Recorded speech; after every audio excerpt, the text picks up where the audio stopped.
অন্ধকার এক পৃথিবীতে যেখানে ডাইনিরা ঘুরে বেড়ায় আমাদের চারপাশে, কিন্তু তুমি তাদেরকে চিনতে পারবে না। তারা সাধারণ মানুষের মতোই দেখতে। তাদের চোখের আড়ালে লুকিয়ে আছে এক শয়তানি রহস্য। তারা ঘৃণা করে বাচ্চাদের। ডাইনিদের একটাই লক্ষ্য, বাচ্চাদের পৃথিবী থেকে মুছে ফেলা। ডাইনিরা কি তাদের এই কাজে সফল হয়েছিল, নাকি তাদের ভাগ্যে লেখা ছিল ধ্বংস? এইসব কিছু জানতে চলো সিনেমাটি শুরু করি। তবে তার আগে যারা যারা চ্যানেলটিকে সাবস্ক্রাইব করোনি, সাবস্ক্রাইব করে দিও। সিনেমা শুরুতে আমরা শ্যাম নামের একটি ছেলেকে দেখতে পাই। শ্যাম ছিল একজন এতিম বাচ্চা। তার মা বাবা কিছুদিন আগে গাড়ি দুর্ঘটনায় মারা গিয়েছিল। এই কারণে সে সারাদিন মন খারাপ করে বাড়িতেই বসে থাকতো। ইনি হলেন শ্যামের দাদিমা। তিনি শ্যামকে খুব ভালোবাসেন। দাদিমা তাকে তার নিজের বাড়িতে নিয়ে যান, যাতে সে ভালোভাবে নিজের জীবন উপভোগ করতে পারে। কিন্তু তা সত্ত্বেও শ্যাম সবসময় তার মন খারাপ করেই থাকতো। দাদিমা অনেক কিছু করে যেন তার মন ভালো হয় এবং সে অন্য বাচ্চাদের সাথে নিজেকে খাপ খাওয়াতে পারে। কিন্তু দাদিমার এত কিছু করার পরও শ্যামের মন একটু পরিবর্তন হয়নি। শেষমেশ দাদিমা তাকে বলে সে তার জন্য একটি বন্ধু এনে দেবে। শ্যাম চাইলে সারাদিন তার সাথে খেলা করতে পারবে, তার মনের কথা তার বন্ধুর সাথে শেয়ার করতে পারবে। পরের দিন দাদিমা তাকে একটি ইঁদুর কিনে দেয়, যাতে সে সারাক্ষণ ওই ইঁদুরের সাথে খেলা করে সময় কাটাতে পারে আর তার মন ভালো হয়ে যায়। আর ঠিক তাই হলো। শ্যাম ইঁদুরকে পেয়ে খুব আনন্দের সাথে দিন কাটাতে শুরু করে।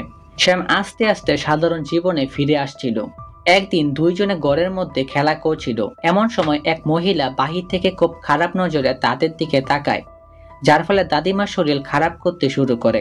দাদিমা কাঁদতে শুরু করছিল, কিন্তু মহিলাটি চলে গেলে সবকিছু আবার ঠিক হয়ে যায়। অনেকদিন ধরে তারা কোথাও যায়নি, তাই দাদিমা বাহিরে একটা শপিং মলে কেনাকাটা করার জন্য যায়।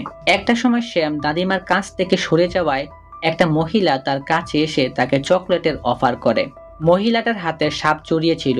সেই থেকে সে খুব ভয় পেয়ে অবাক দৃষ্টিতে তার দিকে তাকিয়ে থাকে। আসলে ওই মহিলাটি আর অন্য কেউ না, সে হলো একজন ডাইনি। সে শ্যামকে হিপনোটাইজ করার চেষ্টা করছিল।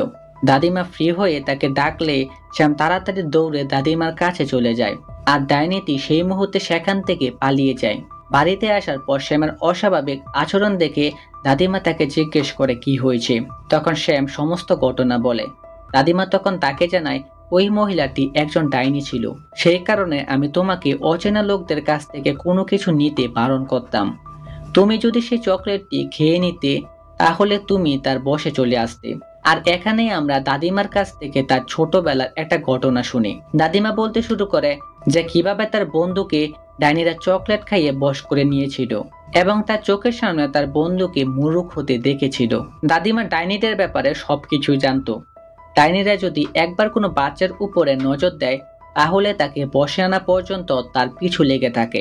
দাদিমা শ্যামকে বলে আমাদের বাড়ি ডাইনিদের নজরে চলে এসেছে, তাই আমাদেরকে এখান থেকে যত তাড়াতাড়ি সম্ভব অন্য জায়গায় চলে যেতে হবে। এই বলে সে পরের দিন বাড়ির এক কাচের হোটেলে চলে যায়। সেখানে স্টাফের সঙ্গে দাদিমার পরিচয় ছিল, তাই সহজেই তারা হোটেলের একটি রুম পেয়ে যায়। দাদিমা ভেবেছিল তারা ডাইনিদের চোখ ফাঁকি দিয়ে দূরে চলে এসেছে, কিন্তু এমন সময় শহরের সমস্ত ডাইনি সুন্দরভাবে সেজে গুজে সেই হোটেলে প্রবেশ করে। ম্যানেজার জিজ্ঞেস করতে তারা বলে নিশ্চয় আপনি আমাদেরকে চিনতে পেরেছেন। আমরা এখানে মিটিং করব এবং খাওয়া দাওয়া করব, তাই মিটিং করার জন্য আমাদের একটি বড় হল রুমের দরকার। আসলে ডাইনিরা ছোট বাচ্চাদেরকে পছন্দ করত না, তাই তারা এই শহরের সমস্ত বাচ্চাদেরকে এক বিশেষ প্রকার লিকুইড চকলেটের সাথে মিশিয়ে বাচ্চাদেরকে খেতে দিত। এতে বাচ্চারা চকলেট খেয়ে বিভিন্ন পশু পাখিতে পরিণত হতো। ওইদিকে রুমের ভিতরে শ্যাম তার দাদিমাকে জিজ্ঞেস করে জানতে চায় ডাইনিরা দেখতে কেমন হয়। দাদিমা তাকে বলে ডাইনিদের পায়ে একটি মাত্র আঙ্গুল থাকে আর হাতে তিনটি মাত্র আঙ্গুল থাকে। ওদের নখ খুব বড় বড় হয়, তাই তারা হাতে পায়ে মোজা পরে ঢেকে রাখে। ওদের মাথায় চুল হয় না, তাই তারা নকল চুল পরে এবং এর উপরে বড় বড় টুপি পরে ঘুরে বেড়ায়। কথাগুলো শুনে শ্যাম একটু ভয় পেয়ে যায়।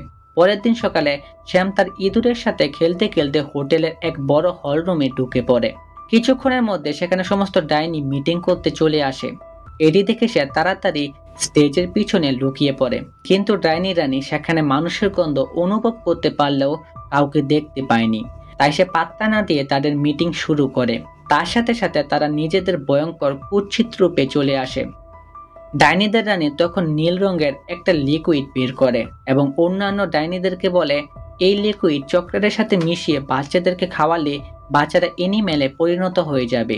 তাই ডাইনি রানী তাদেরকে বলে প্রত্যেক ডাইনি যেন তাদের নিজ শহরে ফিরে গিয়ে চকলেটের দোকান দেয়। যখন সে তাদের সামনে আরো বক্তব্য দিচ্ছিল তখন সে দ্বিতীয়বারের মতো মানুষের গন্ধ পেতে শুরু করে, আর গন্ধটা আসছিল স্টেজের পিছন থেকে। সে ভালোভাবে খোঁজার চেষ্টা করে এবং তার সাথে সাথে তার নাক চোখ দেখতে অনেকটা বিবস্ত্র দেখায়। রানী কাউকে খুঁজে না পেয়ে রাগে স্টেজটাকে সেখান থেকে সরিয়ে ফেলে, তবে সে এখানে কাউকে দেখতে পায় না কারণ শ্যাম এখান থেকে আগেই পালিয়ে গিয়েছিল। তবে স্টেজের পিছনে ভেন্টিলেটরের ভিতরে ডাইনিদের রানী শ্যামকে দেখতে পায়। শ্যামকে ধরতেই যাবে এমন সময় সেখানে আরেকটা মোটা বাচ্চা চলে আসে। ডাইনিদের রানী সেই লিকুইড মেশানো চকলেটটি মোটা বাচ্চাটিকে অফার করলে বাচ্চাটি চকলেটটি নেয় এবং তৎক্ষণাৎ খেয়ে ফেলে। সাথে সাথে বাচ্চাটি ইঁদুরে পরিণত হয়। ইঁদুরকে দেখে সমস্ত ডাইনিরা ভয় পাচ্ছিল, তাই তাকে জুতা দিয়ে মারার চেষ্টা করে।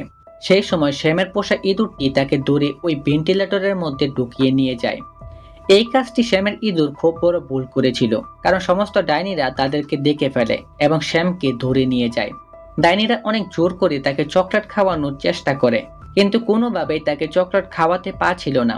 তাই লিকুইডটি শ্যামের কানের মধ্যে ঢুকিয়ে দেয়, যার ফলে শ্যামও ইঁদুরে পরিণত হয়। সেই সঙ্গে তারা তিনজনে ভেন্টিলেটরের মধ্যে পালিয়ে যায়। আর তখনই আমরা জানতে পারি শ্যামের কাছে যে ইঁদুরটি ছিল সেও একজন মানুষ ছিল, তার নাম হলো ড্রেজি। ডাইনিদের কবলে পড়ে ড্রেজিও ইঁদুর হয়ে গিয়েছে। তারপর তারা তিনজনে মিলে দাদিমার কাছে চলে আসে, আর শ্যাম যে ইঁদুরে পরিণত হয়েছিল সে দাদিমাকে ইশারা করে সমস্ত ঘটনা বলে। দাদিমা ভাবতে লাগে কিভাবে বদলা নিবে। শ্যাম দাদিমাকে বলে আমাদের ব্যালকনি থেকে ডাইনিদের ব্যালকনি সহজেই দেখতে পাওয়া যায়। আমরা যদি ওই লিকুইড ডাইনিদের খাবারে মিশিয়ে দেই তাহলে তারাও আমাদের মতন ইঁদুরে পরিণত হবে। লিকুইড আনার জন্য দাদিমা মোজার সাহায্যে শ্যামকে ওদের ব্যালকনির নিচে নামিয়ে দেয়। লিকুইডটি শ্যাম পাওয়ার পর যখনই দাদিমা মোজার সাহায্যে তাকে উপরে তুলছিল তখনই ডাইনিদের রানী সেই মোজাটিকে ধরে ফেলে। জিজ্ঞেস করে সে এটা কি করছে। তখন দাদিমা বলে আমার কাছ থেকে মোজাটি পড়ে গিয়েছিল তাই তুলে নিচ্ছিলাম। কিন্তু ডাইনিদের রানী কিছুতেই বিশ্বাস করতে চাইছিল না, তাই সে মোজাটিকে চেক করতে যাচ্ছিল। এমন সময় হোটেলের ম্যানেজার চলে আসায় সে মোজাটিকে ছেড়ে দেয়। ম্যানেজারের কারণে এই যাত্রায় শ্যামের প্রাণ বেঁচে যায়, কারণ মোজার ভেতরে শ্যামকে দেখতে পেলে ডাইনি রানী তাকে মেরে ফেলতো। দাদিমার কাছে লিকুইডে চলে আসার পর তিনি অনেক চেষ্টা করে শ্যাম আর বাকি দুইজনকে ইঁদুর থেকে মানুষে পরিণত করতে। দাদিমা ভেবেছিল এই লিকুইড আবার খাওয়ালে হয়তো বাচ্চারা মানুষে পরিণত হবে, কিন্তু লিকুইডটি শুধু মানুষকে ইঁদুরে পরিণত করতে পারত, ইঁদুর থেকে মানুষে পরিণত করতে পারত না। শ্যাম তখন দাদিমাকে বলে তুমি রান্না করে আমাদেরকে নিয়ে যাবে, আর আমরা ওইখানে লিকুইডটি ডাইনিদের খাবারের সাথে মিশিয়ে দেব, যার ফলে ওরাও ইঁদুরে পরিণত হবে। এরপর দাদিমা ওদেরকে নিজের ব্যাগে ঢুকিয়ে নিয়ে রান্না করে চলে যায়। ডাইনিদের জন্য স্পেশাল করে স্যুপ তৈরি করা হচ্ছিল। সেই স্যুপের মধ্যে লিকুইড মিশিয়ে দিয়ে শ্যাম সেখান থেকে পালিয়ে যায়। হোটেলের ম্যানেজার ইঁদুরগুলোকে রান্না করে দেখে ফেলেছিল। হোটেলের ম্যানেজার দাদিমাকে সন্দেহ করে, তাই হোটেলের ম্যানেজার দাদিমাকে বলে আপনি কি ইঁদুরগুলোকে এই রান্নাঘরে নিয়ে এসেছেন? দাদিমা বলে আমি ইঁদুরগুলোকে নিয়ে আসিনি, আপনি চাইলে আমার ব্যাগ চেক করে দেখতে পারেন। ব্যাগ চেক করে হোটেলের ম্যানেজার ইঁদুরগুলোকে না পেয়ে খুব লজ্জায় পড়ে গিয়েছিল। দাদিমা ড্রেজি এবং মোটা ছেলেকে আগেই লুকিয়ে রেখেছিল। দাদিমা তখন হোটেলের ম্যানেজারকে বলে আমি আপনার বিরুদ্ধে মামলা করব, কোনো প্রমাণ ছাড়া কাউকে হেনস্থ করার মজা আপনি তখন বুঝতে পারবেন। এই কথাগুলো শুনে ম্যানেজার একটু ভয় পেয়ে যায় এবং দাদিমাকে শান্ত থাকতে বলে। দাদিমার জন্য আপ্যায়নের ব্যবস্থা করে। ঠিক তখনই দাদিমা দেখতে পায় সমস্ত ডাইনিরা খেতে বসেছে, আর এই সুযোগের অপেক্ষায় ছিল দাদিমা। ডাইনিদের রানী দাদিমাকে দেখতে পায়, তাই দাদিমার দিকে দিয়ে আসে। আর এখানে আমরা জানতে পারি দাদিমার বন্ধুকে ডাইনিদের রানী চকলেট খাইয়ে মুরগিতে পরিণত করেছিল। ডাইনিদের রানীর নজর দাদিমার দিকেও ছিল, কিন্তু দাদিমা কোনোভাবে বেঁচে যায়। এদিকে খাবার খাওয়ার সঙ্গে সঙ্গে সমস্ত ডাইনি ইঁদুরে পরিণত হচ্ছিল। হোটেলের সমস্ত লোকেরা এমনকি দাদিমা নিজেও ইঁদুরগুলোকে মারতে থাকে। কিন্তু কষ্টের বিষয় এই যে ডাইনিদের রানী তখনও খাবার না খাওয়ায় ইঁদুরে পরিণত হয়নি। রানী বুঝতে পারে এই সব কিছুর পিছনে দাদিমার হাত রয়েছে, তাই দাদিমার দিকে দিয়ে আসে। তখনই শ্যাম এবং বাকি দুইজন মিলে খুব চালাকির সাথে তার পায়ে ট্যাকার বসিয়ে দেয়। তাই সে চিৎকার করে ওঠে, আর সেই সুযোগে শ্যাম লিকুইডটি তার মুখে ঢেলে দেয়। এরপর ডাইনি রানী ইঁদুরে পরিণত হয়ে যায়, কিন্তু অন্যান্য ইঁদুর থেকে ডাইনি রানী বড় সাইজের ইঁদুর ছিল। দাদিমা তখন একটা গ্লাসের সামনে তাকে আটকে রাখে এবং তার সামনে একটি বিড়াল ছেড়ে দেয়, যাতে সে পালাতে না পারে। দাদিমা খুব আনন্দের সাথে 3 ইঁদুরকে নিয়ে হোটেল থেকে বেরিয়ে পড়ে। এখন থেকে ডাইনিদের ভয় আর থাকবে না এবং তারা নিজেদের বাড়িতে খুশি খুশি থাকতে পারবে। হোটেল থেকে বেরোনোর সময় যে মোটা ছেলেটাকে ডাইনিরা ইঁদুরে পরিণত করেছিল, তার মা বাবা জেনে গিয়েছে তাদের ছেলেও ইঁদুরে পরিণত হয়ে গিয়েছে, কিন্তু তারপরেও তারা তাদের ছেলেকে তাদের সাথে নিতে চায় না। দাদিমা তাকে নিজের সাথে রেখে দেয়। মোটা ছেলেটাও তার বন্ধু পেয়ে গিয়েছে, তাই সে তাদের সাথে থাকতে চায়।